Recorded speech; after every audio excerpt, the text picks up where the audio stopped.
د سحر په وخت کې نه د ماشومانو شور وي او نه د ګاډو आवाज او د سحر وخت ډیر پر امن او پرسکون وي. دا زما د ورځې پسندیده وخت دی. په دې وخت کې زه د ځان لپاره سوچ او پړی کوم. وختي پاڅېدل تاسو له د پریشانۍ نه د نجات حاصلولو موقع درکوي. په دې وخت کې چې تاسو څه لیدی شئ هغه په بل صورت کې نشئ کولی. د وختي پاڅېدلو په عادت څه چونکې تاسو ته زیات وخت میلاویږي او تاسو خپل کار په بهتر طریقې سره انجام ته رسولی شئ. لہذا نو ټوله ورځ به تاسو د کار د پریشانۍ نه بچئ. سحر وختي پاڅېدلو سره ستاسو د منفي خیالاتو نشونما کمیدی شي او د هغې په ځای مثبت خیالات اخیستلی شئ.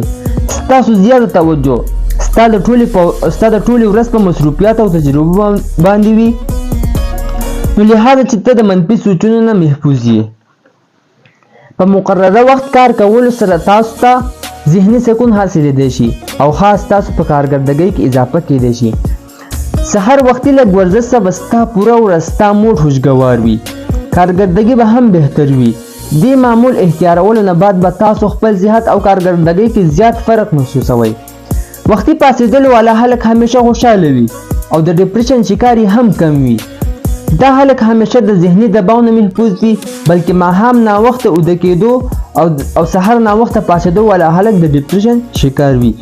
د زر پاڅېدو نه بعد به تاسو زر دفتر ته ځئ، نو عام طور پر هلته به خلک کم وي، ماحول به نسبتا صفا وي. دې ماحول سره به ستا کارکردګي بهتر وي ځکه تاسو خپل کار لا زیاته توجه ورکوئ. د دې سره یاداشت تیزیږي. اکثر اوقات ډاکټر مریضانو له د سحر د چکر مشوره ورکوي. ولې؟ ځکه چې د سحر چکر هم د علاج یو شکل دی او شپه د خوب دپاره ده. ځینې خلک ناوخته کار له وځي نو اکثر په لاره کې ټریفک جام وي او مخ یې ونیسي، نو د ټریفک شور شرابه د هغوی په جسم او دماغ کې بد چند متاثر شي، بلکې د ګاډو لوګی هم ستاسو صحت له خراب دی.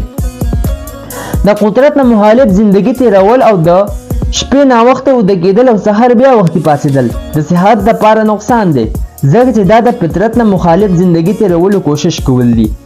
بلکې چې دنیا ټوله اوده وي او څه خلک راپاسي چې مرغۍ اولنۍ پاسي هغه کیړه د ټولو نه مخکې نیسي. کامیابي هغه خلکو ته میلاویږي چې د نورو نه اولنۍ د خپل ځان د خطرې ګنټې ووهي.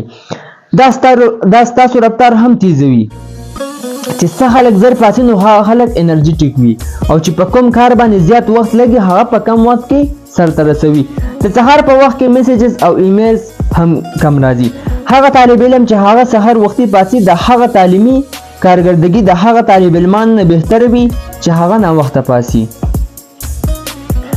مشهوره خبره ده وختي سملاستل او وختي پاسېدل تاسو نه صحتمند، دولتمند او عقلمند جوړوي.